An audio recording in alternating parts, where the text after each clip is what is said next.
Okay, we're gonna get started. We don't have a lot on the agenda today, but we do want to start on time. We have one discipline case at 4. Other than that, I think we pretty much are within a 2-hour window of time. The first item on our agenda would be if any board member would have any item that you want to bring before the group. I wanted to raise opting briefly, and I wanted to ask Commissioner Harris something. He attended a meeting at Tenoroc High School on Thursday, and a pretty detailed speech that he gave there, and I wanted to ask him if he was aware there was an active actual harassment investigation of the principal when he went there. No, sir.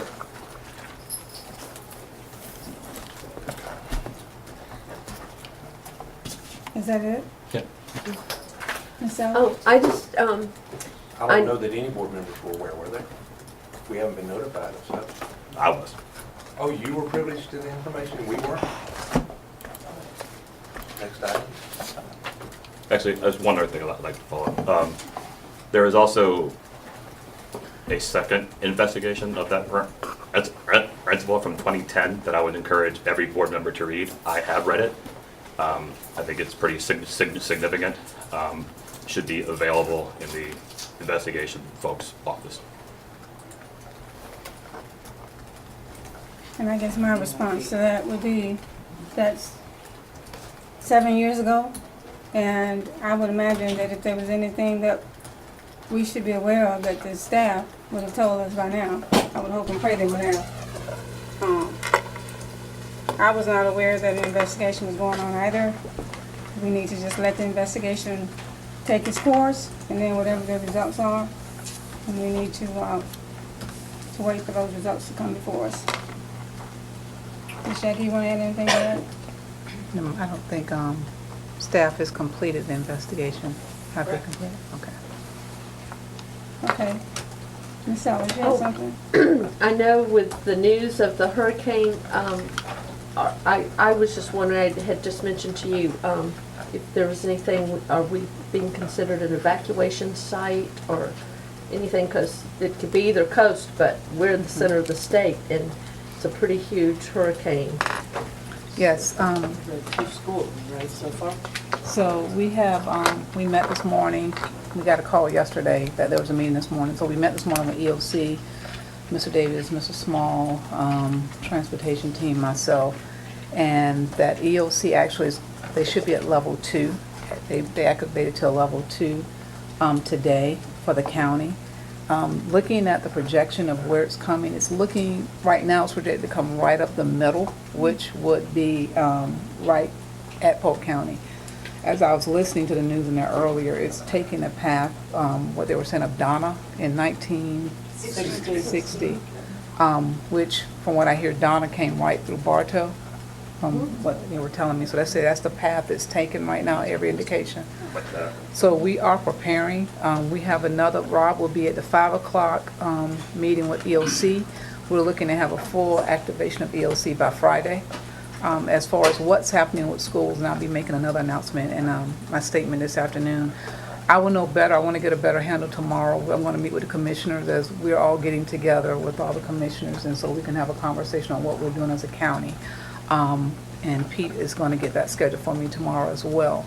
I will be communicating. We're going to communicate via website, social media accounts, and we're going to get information to push out to it. In the event that it keeps the path that it is going, we will become, shelters. We will have to, because we have the Vero coming this direction. We have the Orlando part that we capture up there. So we have been looking at possible shelters to make sure we have it covered. My suggestion was that we phase in shelters and not open all 40. We're going to do what we call a tiered system. We're going to tier probably about 10 in the beginning and 6 on the next tier. And if we have to open more, then we will. Our goal right now is to make sure that we get all the items that we're going to need. Once we have to activate those shelters, we can fully stock them and have them fully prepared. As we know, when we're dealing with shelters, you have you have to allow for Red Cross to get in and special needs, and they need a day of prep. So it may mean we will have to close early so they can get into prep. And I know our community does not like that, but we can't prepare for people coming in if we don't give the prep time for the agencies to get in there. So we're working on that, but we will let everybody know as soon as we can. Miami-Dade, I believe, has already closed for school. What we have done, we've moved our athletics. All our athletics, the JV that plays on Thursday is going to play on Wednesday. The varsity that plays on Friday is going to play on Thursday, and we're canceling anything for weekend activities. So we have that. That communication is going out. The team and I met after we met with EOC, and we're having all of our senior level leadership involved, and I'm creating a folder for them and the principals of making sure that we have buildings prepped and prepared, and that's going to go out. So. When are you thinking when you said we might have to close to get things ready? Are you talking Friday? We don't know yet in the don't know morning. We'll probably have a better idea come tomorrow. We want to see what comes with EOC at 9 o'clock in the Yes. morning. I know Rob is going back at 5, and I don't know if we hear anything, but we'll be back over there at 9 in the morning. Okay, thank But you. we'll get it out as quickly as we can. So to that point, if we have, if there's a reasonable chance that we might have to close Friday and Monday, does it make sense to probably communicate, this isn't final, but add this to your thinking public, there's a good chance we may have to close Friday and Monday, just so they kind of can build that into their thinking. I don't know if Eric's there, you know. We will have something communicated out by, at least by close tomorrow. Well, I mean, even like today, so that it's just something that's built into the way, we're not committing to it, but saying this is a possibility, so have this in your head. I would just recommend getting people to think about it at that time. I think if we're all looking at the way that track is going right now, and I say to families, I told the staff and everyone else, we all need to prepare right now, because there's looking at all of the indications. It's Yes. coming Yeah. right up the middle, unless there's a jog, and that's what we're waiting to see what happens at 5 and at 9 at this point. Yeah. So. I see shelters being, no matter whether it hits the East Coast, West Coast, or the center, we are the shelter. I see people coming from either coast to Polk County, or if it's hits Polk County, Right. I see. So I don't know how we'll get out unless it takes a wild path that no one's Right. expecting. So thank you for what you're doing now. We appreciate it more than you know. You're welcome. And let us know. And we did have a conference call this morning with the governor and the commissioner, so we have pretty much contact numbers for their office to make sure that we can get any type of support that we need from their office as well. Thank you. Happy they'll be able to use our Taj Mahals. Okay, with that said, our strategic planning retreat is scheduled for Tuesday of next week. So with the weather possibilities, we will talk with Dr. Prejo so he will know, which I'm sure he understands that if the weather is what we project, we might have to reschedule the retreat for another day. The Polk County Legislative Delegation sent all of us an email, I believe, inviting us to a meeting with them on September the 20th from 1:15 to 2:30. And we want to respond as a group. We want one response so that if everyone can let Ms. Susan know by tomorrow, if you plan to attend the meeting on the 20th, that would be great, so we can get a response back to them. What time was it again, Madam Chair? 1:15 to 2:30. And then just a reminder that the FSBA legislative platform proposals are due on Friday of this week, and we're going to discuss ours in a few minutes. And the Polk Vision Leadership Class Program would like us to participate with their program on January the 25th, 2018, from 4 to 5 p.m. And that's different because I think last year we did it in the morning. And so Ms. Susan will mark your calendars tentatively, and if you know that you're not going to be able to do that, you can let her know as well. And then everyone should have gotten an email that was forwarded to you from the chair of Volusia County, the board chair of Volusia County, Ms. Johnson, concerning DCD funding, with a video and explanation on what she's trying to accomplish. She wants to do away with the DCD funding formula, and I think that is on our platform as well. Something about DCD is on our platform as well. Correct me if I'm wrong. Yes, it Okay, is on so I don't know if we want to just go through the platform first and then have discussion on it. If y'all want to discuss it now, as to whether or not you have any thoughts on it. She wants a resolution. If you are in support of completely doing away with the DCD funding formula. Anybody have any thoughts on that? You want to wait until Ms. Wendy does her presentation? Yes, I prefer, so we Okay. can kind of hear everything. All right. Is there anything else? Anybody else have anything else? All right, so we're gonna go to the school board agenda for today. Okay. And we have the legislative agenda, which is up. We do the agenda first, don't we? Oh, I'm sorry. It's okay. Okay. We mixed it up last time. Okay. I'm still in that mode then. Yeah, we all did it last time, so that's probably why you're thinking that. All right, so we only have one special recognition, and that's for the payroll, National Payroll Week. And to my knowledge, we don't have any speakers. Mrs. Sellers? Oh, there might be a second recognition. There was one that came into the office. I don't know. I just heard Joanne might know. It's going to be handled as a surprise. Oh, okay. Okay. All right, so now we're surprised. Is it a good surprise? Yeah. Oh, All right, so we have two sets of minutes, and to my knowledge, I don't remember seeing any new administrators. And now we're going to the business services, general items, C9 through C11,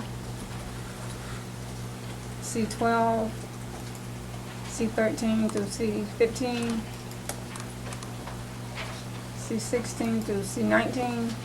Ms. Sellers? On the agreement with educational directions, I know there's 5 schools. First Lake Alfred's name needs to be changed on that. But I just wondered, there's other schools besides those 5 schools that are kind of in the same category. I know Bartow Middle, because that's one of my schools. What's happening with Bartow Middle? Because it's not in this group. Right. So, Ms. Solis, these are the schools that were required by the state that were like, if you may call it the leftovers that didn't make it out from last year. So we continue to, that was a requirement that they have the AMO, so we continue with that. With all the other schools, there are supports that's being provided from the district. We built a team around those schools through the district with teaching and learning, the coaches, and we're actually doing that. They're having the same type process in a sense, but without this AMO going in, but we're providing the support to the district level for those teams. Okay, thank you. And I knew there was something, I just wanted everybody to hear, so thank you. You're welcome. Business services donations, C20 through C37, C38. Human resource services recommendations, C39 through C41, C42, and C44. We go to the regular agenda. We have nominations for the Sales Tax Oversight Committee. I believe there are 3 of them. One is a reappointment. And then R46, quitclaim deed to City of Lakeland. To ask about that Yes. briefly. That's related to the Lincoln CRA project, right? They're given the road. So we're giving, what's the cost on that, if there's any, or are we just giving to them? I'm sorry, $10? But the way that, Yeah, it's a Provide nominal, passage. this is an agreement between the two, and it's a nominal consideration that is simply for the purpose of creating an enforceable contract. So there is no financial remuneration for that donation. Okay. It's been a while since we've had discussion on this, but my understanding is that there's a serious problem with parents picking up their kids, and it's blocking a lot of the residential home parking driveways. Thank you, Ms. Jackie. And so the CRA and the City of Lakeland came up with this proposal to design almost like a path where the cars will be able to come almost like up front to the school and not have to line up along the busy roads. My understanding is that some of those parents start lining up about 1 or 1:30, and parents can't even get out of their house, out of their driveway. So this is to circumvent that, and I think we've been working on this for maybe over a year. Yeah. Mr. Bridges? It has been going on a while, yes, ma'am. Okay, so this is a good thing for the community and a good thing for the school. Yeah, I'm essentially aware of the overall project there. I was just curious about the cost, like, but that makes sense. All right. And then we have a public hearing, and we have 3 items. 2 renewal of the charter school contracts, and then the final budget. And I think we have about 5 or 6 votes that will be a part of the final budget. And then we'll have a superintendent's report. And then, Madam Chairman, I have a Yes. question about item R49. The motion to adopt a resolution approving categorical allocation flexibility, is that just standard? Is that what we do every year? I could handle it. That is a resolution that is afforded to districts. We have not taken advantage of that. We don't plan to take advantage of it, but we thought it would be a good idea to have that as flexibility should something come up during the fiscal year. But for Mr. Pitts and I, as far as we know, Polk has not brought that resolution, but it is afforded to the district, so we saw it and said, let's bring it this year, and hopefully we won't have to act on it, but it just gives you flexibility. There's actually a DOE form, they send that in the packet, and most districts do this resolution. If we chose to do that, could we be apprised of that as a board? I'd like to know if we were moving those funds. Oh, yeah, I think we have to still bring that. Okay. We do. Okay, I think there's a agenda item that would have to come in the event that we do. okay, thank you. Can we define flexibility a little bit? It states that if you have met all the requirements of educating students, then you could have flexibility with those categorical funds that we get. And so, It's to keep your education programs going. It would not be able to be used for something like salaries Okay. or something like that. Okay. And it's really just an emergency, and I think it's rarely ever used, but It wanted to wouldn't, have that in the back pocket. so it wouldn't move it necessarily out of the categorical category. It would allow us to do different things It within it. allows us to spend within that category Okay. for additional items that we would not normally be able to charge those categories. Okay, I'll give you about some potential examples of that. Okay. And, let's see if I understand correctly, so you could theoretically move those things to the operating budget if you needed to? Would that be correct? No, No? they're restricted funds, so they would stay within the fund. But the items that we charge, we would be able to charge more items there. And we would, since we have never done this before, we'll probably need more direction from the state if we ever got to that point. There's also requirements that you've met, statutory requirements for things like instructional materials.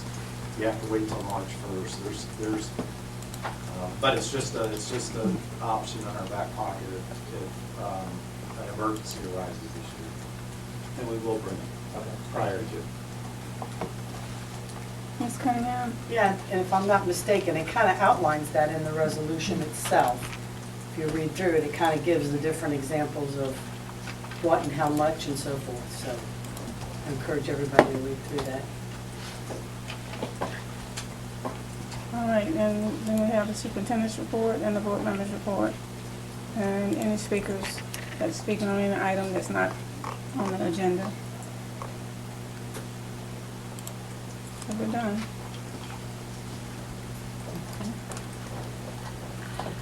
Now we'll have a legislative agenda by Wendy.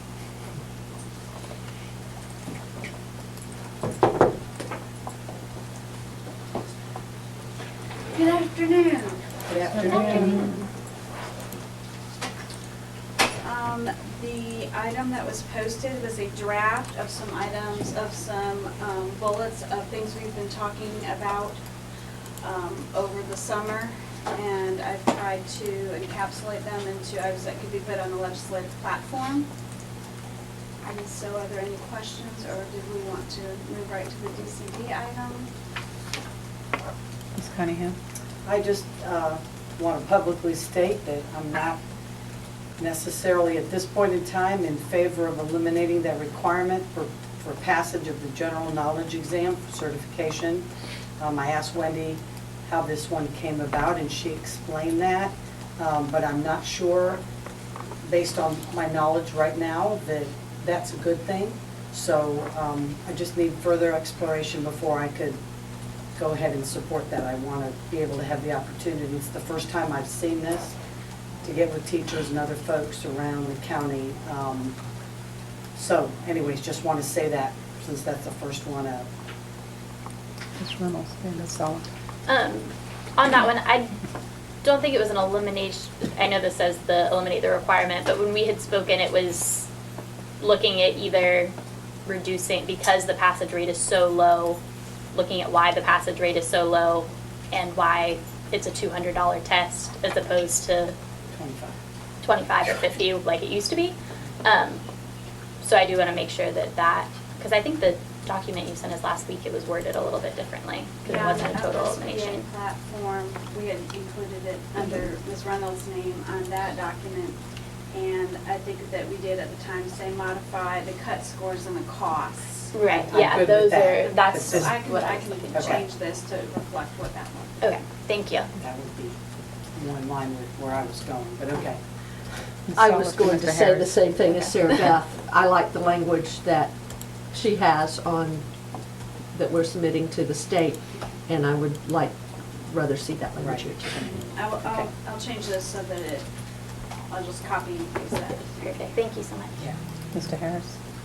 Maybe along the same lines, is there any conversation that you hear among the universities and colleges around the state that graduate education majors in terms of their feeling about what is being said about the value of the education of their university with a requirement for a GK test?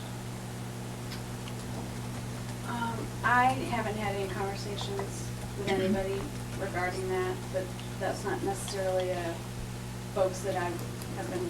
You don't know if they're taking offense to that, since it's, I mean, we grant you a degree, Right. and then you have to turn around and take a GK test. Well, my understanding is that you don't get your degree until you pass the test. That is So we made it a part of it. Right. So without passing that test, you don't get an education major degree. Well, it depends on the actual university. Some universities, University of Florida is one of them, they actually mandate that you pass prior to. Other universities allow you to go ahead and graduate with an education degree. However, you have to pass the test after. So So it really just depends on them and what they deem as important. So in that case, they would not get their 4-year degree from that university if they didn't pass the GK test? That is correct. Okay.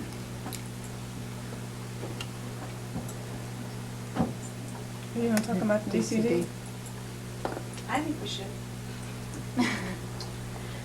So, Melody Johnson has contacted me several times on Twitter. I know she's contacted the board chair about her DCD issue. Volusia's impact is different than ours, and their solution is to completely eliminate the DCD as part of the funding formula. And as you, I know you're all aware, our funding formula, that's like one box in 25 on the FEFP.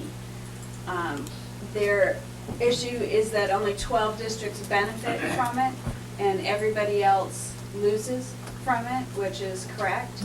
We're one of the larger losers, I don't want to say that, but that's what we are, from the formula. We also lose from other areas of the formula, so it's kind of piling on. Our DCD over the past several years has been consistently going down, and it's kind of a self-fulfilling prophecy because it's a 3-year average, so every time your DCD goes down, that drop becomes part of your 3-year average, and then your next one drops, and then your next one drops, and it's a hard cycle to get out of. I mean, because we're trending that way, we would not only have to have property value, normal property value increases, but property value increases far beyond just to get back going in the other direction. And after that, you're gonna have to talk to the big counters because you've just, extended my knowledge on the issue.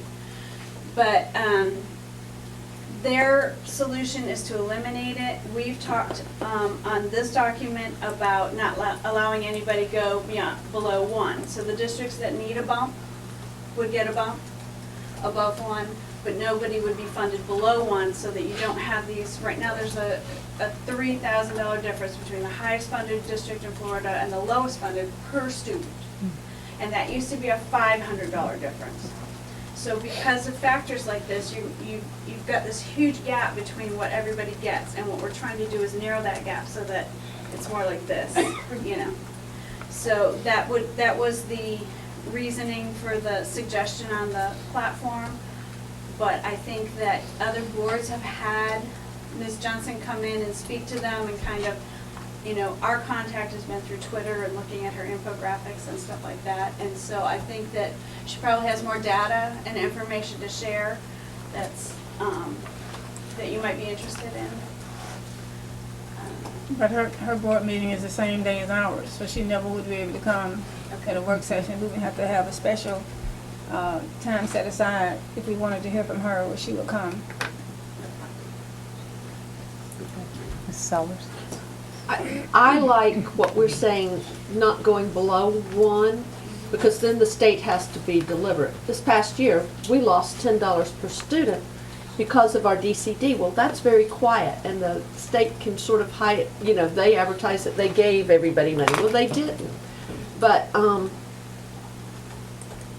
to eliminate it totally, I don't, and I will defer to you, I think that would be a much harder fight than this, because those big powerful districts down south depend on the DCD so heavily. But I think not going below 1, and there were several years ago, maybe 15 years ago, where the Central Florida School Board has talked about not going below 1, because then the state has to be deliberate. If they're going to lower our per student funding, they have to announce it. Here, the way it works now, they're quietly, and we're one of the districts that get the hardest, they can quietly lower our DCD, and nobody realizes we're losing money per student, instead of gaining in these years of flat money with no new money coming in. And I understand that's the plan for next year. I've already heard that from one state senator, that there will be no new money for Polk anyway. So when our DCD goes down, then we lose money. It's not the fact that we don't get any additional money, we lose money, but nobody seems to realize that the way it is. But to fight to do away with it totally, I think that's going to split the state. And at this time, we don't need to be divided over these kind of issues when we have such bigger issues as a state to be united on. This is something I think that all districts maybe could agree with, as long as they can get a bump, go above 1, but not take people below. Mr. Townsend? Oh, Mr. Harris, then Mr. Townsend. Just to bring all of you up to speed, the conversation with our state organization revolving around DCD, since there are school districts on both sides of the receiving and the losing of DCD, it is not something that the state organization feels would be appropriate for it to take on, because there are extremely opposing views on this issue, and they basically cancel one another out. There are some people who wish that the state organization would, but as soon as you do that, then you are going to offend the other portion of the school districts, the ones that are not included in whichever side you take. And so the approach has been to allow the districts, maybe encourage the districts to do what's being done now in terms of each individual district making the decision to include the DCD in their lobbying efforts rather than requesting that the state organization do it. Mr. Townsend? Sort of along the line, I think I prefer this as well. I mean, if we did it, if they were to study the DCD and look closely at it, we should do even worse than we already do, right? It's like, I mean, the gap between cost of living in some of those places and us is such that we'd actually be worse off if we were to really look closer, right? Isn't that what we heard? That is what we heard.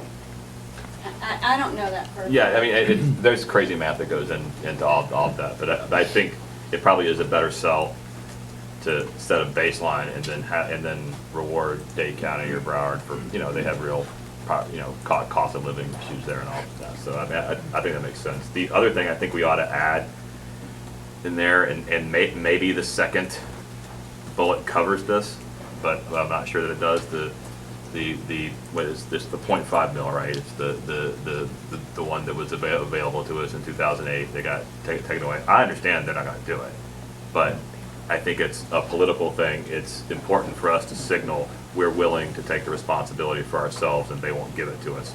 I think again, all these things are as political as they are technical. I'd put that 0.5 mil back tomorrow if I could with a vote. So I mean, I think we need to signal that we're willing to take responsibility for funding our own stuff. Mr. Wilson? I'm a little confused. If it's eliminated below 1 for everyone, how can it still exist? Because there would still be above 1. There would still be some above 1. How can you have some above 1 if nobody's below 1? The cost of living bonus, The same basically. way you do weighted So- funding for like Right. ESE and those Right. types of things. But that's just an increase at the state level where they're choosing to provide a special benefit for a particular district.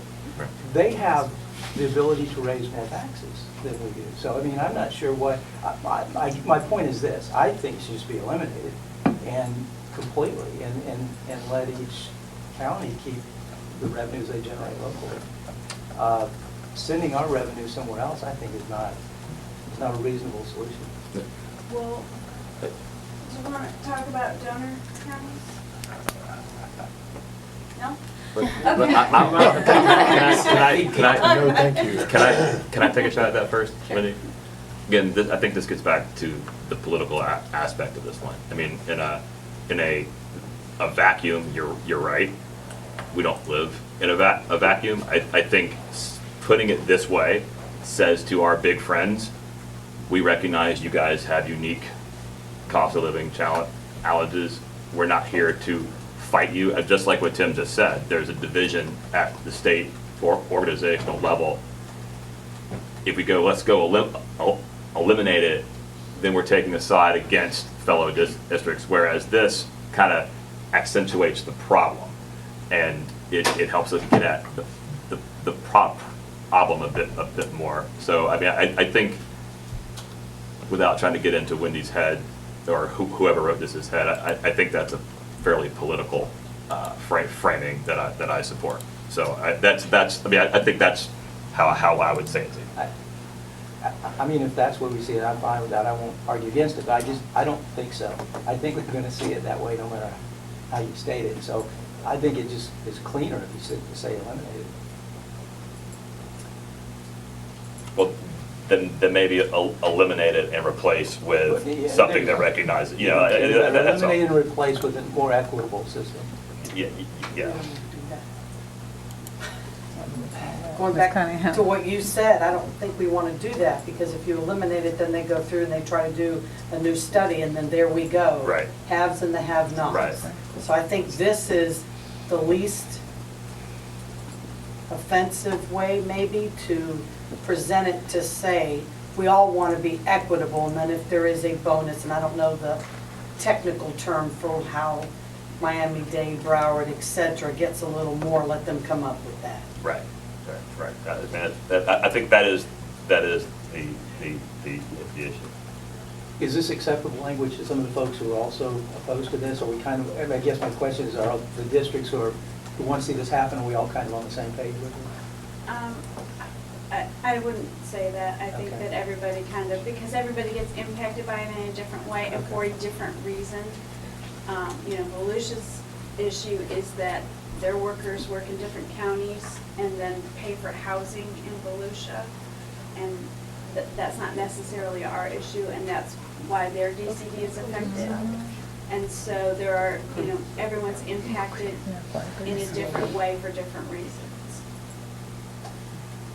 We could certainly, we could stay away from it and say, we just want the funding no more than so much, you know, no more than a $700 gap between the lowest and the highest. I mean, there are No, several. I think that's more confusing. I mean, if everyone else is in agreement with this, I am too. I don't oppose it. Any other questions? Can we add that bullet point about the mill? Does anybody have any, I'm sorry, the half mill, see if I have an objection to that?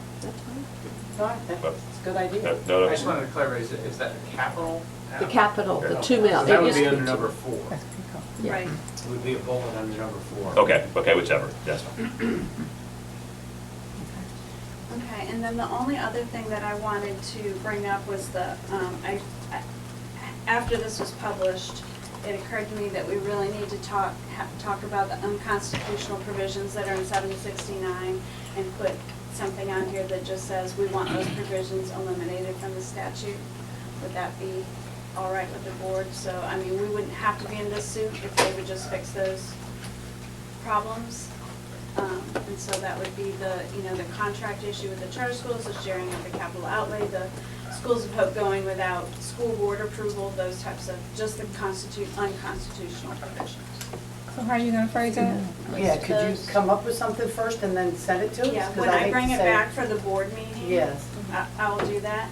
And I will circulate it beforehand just because we do have the meeting on the 20th, and that's why this kind of got put together as quickly as it did. When they asked us to meet on the 20th, you know, I wanted to make sure that we had something to work off of.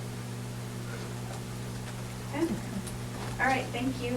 Thank you, Wendy. Okay. The next item we have is our learning resource. I believe you have Maria. He is coming with me See her back there, thank you. to. Good afternoon.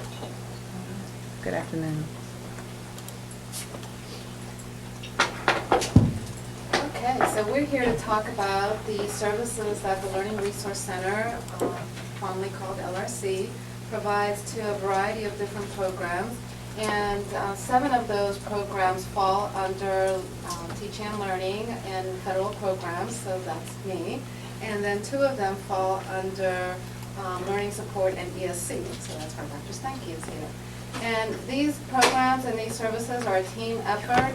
We're here representing it, but at least, for example, in federal programs, it's a variety of staff, including, you know, Dee Wright with the homeless program, the hearth program, Dawn Robertson with the 21st Century program, Andy Baldwin with the migrant program. So I just want to recognize that it's a collaborative team effort that we work on with LRC to provide these services. And I wanted to start with just a little bit of background because I believe this agenda topic is really long overdue. I believe it was requested perhaps like 2.5 years ago. So I'm very glad to finally get it here in front of you and appreciate the work that LRC did in putting together this end of year report. And I wanted to recognize also that a number of changes have happened. For example, Dr. Stanky and myself have come on board in the district. And I know one of the first things that I did when I started here in Polk County and looked at this program was look at the contracts that we had in place for these programs. And I don't know how many of you remember the Supplemental Educational Services Days, the Title I SES Days. Do you remember that? With fondness, I'm sure, right? So that was a really good growth opportunity for me. And one of the things I learned was how important those contracts were. And getting the language in there right and making sure both for the provider and for the school board and the project to make sure that we put in that contract what we wanted to happen. And one of the many revisions we made to that contract, and I'm sure I was a bit of a thorn in Dr. Craven's side during that year, but was to look at how are we assessing the progress of the students that are participating in the program, what measures are we using, and things like that. So we've come a long way together, and I really appreciate that collaboration. As important as contracts are, though, one of the other things that I learned during that experience is that while contracts are really good for making sure that when things go wrong, we're protected, they don't really help things go really, really well. What helps that extra effort and those programs be truly successful is building that relationship with the providers and working together and owning together the success of the program. And so I'm really proud of the work that we've done together in that regard. And then we've also, recognizing those relationships are important, we've also had a lot of planning and status check meetings that we hold during the year. For example, we've already met to start planning for this year, and then meeting again throughout the year to see how are things going, where are some gaps that we have, and things like that. So those are some things that we've put in place that I think have been helpful in the success of the programs. And so highlights. You have in your packet some of the data that we pulled together on all of the different programs. And I'm not going to go into detail on all of that data. I'm just going to give you some highlights there. But one of the things that I do want to highlight is what is unique about these programs, because they're not routine tutoring programs. They're not your typical tutoring programs. If you notice, the homeless program, the Hearth Project, the migrant program, these are some of our most vulnerable, fragile, and high mobility students. So you can't do a regular program of tutoring with them and be successful. The location of services as a result is different. It's not typically happening at a school site. It may be happening, or it is happening at shelters. It's happening at Panera Bread. It happens wherever we need to make it happen in order for us to be able to serve the students. And that's really quite unique about these programs. The data that you have in the packet shows that the vast majority of our students are achieving learning gains as a result of participating in this program. There are a few that are not showing learning gains, and for the most part, as we dug into that data, it's because perhaps we weren't able to do a pre or post assessment because of the high mobility of the students and some challenges we've had with that. So, if a child decides to leave abruptly because their family is migrating following the crops, it's sometimes hard to anticipate, as you can imagine, and do that post-assessment in time. The data, however, is just part of the picture, and I do want to highlight that. As I mentioned before, these are very fragile students, so what the data isn't showing you, and what I'm still struggling with how to capture in a better way, is the fact that there's an impact that we're having on these students to address their socio-emotional needs that this kind of data really isn't capturing. Our purpose here, of course, is education, and it's closing that achievement gap, and it's helping the students with their academics. But we're also having an impact in other ways.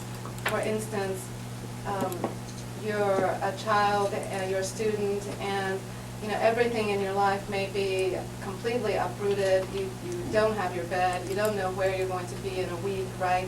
And counterintuitive as it may seem, it can be very comforting to have a routine assignment and work with somebody on vocabulary or quadratic equations or something that provides a little bit of stability in an otherwise very unstable environment. And to that credit, also, just the routine of having those tutors showing up. This may be one of the very few experiences that these students have of somebody actually showing up when they say they're going to show up and following through on a commitment. So that really can't be underestimated here. So I think now I'm going to turn it over to Dr. Spanky before maybe talking about some next steps. Okay. And our portion in the work that we do with LRC is very unique to two specific audiences. First, we have two contracts. One is for our extended school year services for students with disabilities. And that's for students whose IEP team has made a determination that they need some type of additional service throughout the school year or throughout the summer that will help them in reaching their IEP goals. So extended school year services is one contract. We have less than 100 students across the district that receive LRC tutoring as that service. But it's very beneficial for those students in giving them an extra level of support beyond the school day that they receive from our teachers. The other group of students that receive LRC services are private school students. Under IDEA, we're required to allocate a proportionate share of the IDEA grant for private school students. And as a group of schools, those private school entities have elected to use that proportionate share funding towards LRC tutoring services. And they've done that for several years, and that's at their discretion how they want to do that. But it's been very beneficial for them, and they've continued to maintain that partnership. So a lot of those kids we know transfer in and out of our schools, so we feel it's beneficial for us in return when they work with them. So those are the two groups of students with disabilities that we work with. Any questions? Ms. Sellers? Do you have, and this wouldn't be LRC's responsibility, this would be our district, do we do any kind of testing of those kids that would be eligible but for whatever reasons don't take advantage of this to see the difference in learning gains between the children that get these services and the children that don't? I believe in the services. I know that they're doing good. Just the fact that there's a person, as you mentioned, that's taking an interest and giving them extra time. But I'm concerned about our kids that, for whatever reason, the parents don't sign up, don't want to meet or take advantage of the after-school care. I know that we have to have them. Do we pre- and post-test them so that we can show the differences in learning gains between those that get the services and those that don't? I think with performance matters and with the assessments like the STAR assessment that we're going to be administering district-wide, we'll have more of an ability to be able to do that a little bit easier. What I was looking at, because in the data that you have, the 21st Century Program data really wasn't provided in there. So that is a program that we do have an external evaluator that we contract with to do just what you're describing. And so I was looking at that report, and I did pull together to share with you a comparison of how the students that are participating in the program are doing versus those that are not. And then in thinking about next steps and where we want to go, this is sort of where we want to go. We want to be able to look a little bit more broadly and make comparisons that are more statistically research-based, right? Mm-hmm. So I'll share this with you to see if this is kind of what you're thinking of.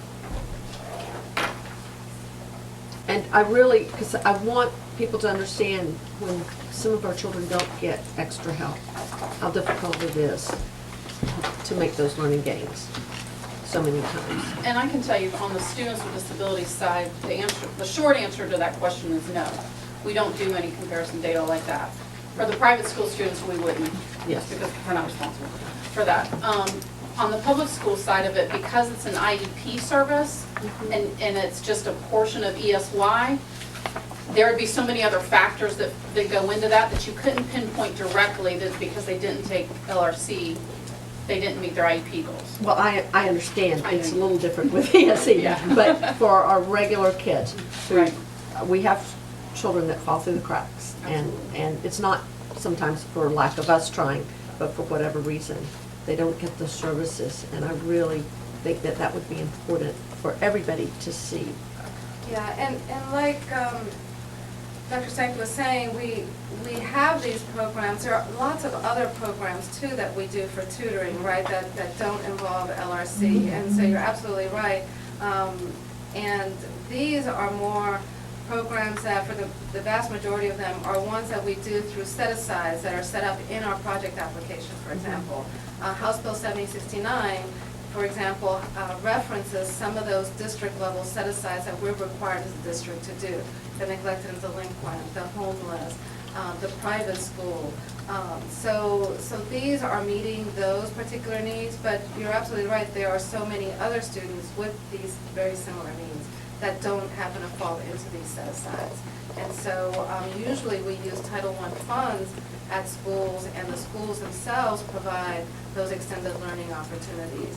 And so looking across all of these extended learning opportunities and seeing how the students that are participating in those extended learning opportunities as opposed to those that are comparable or similar types of students but are not would be really interesting to see. Thank you. Any other questions?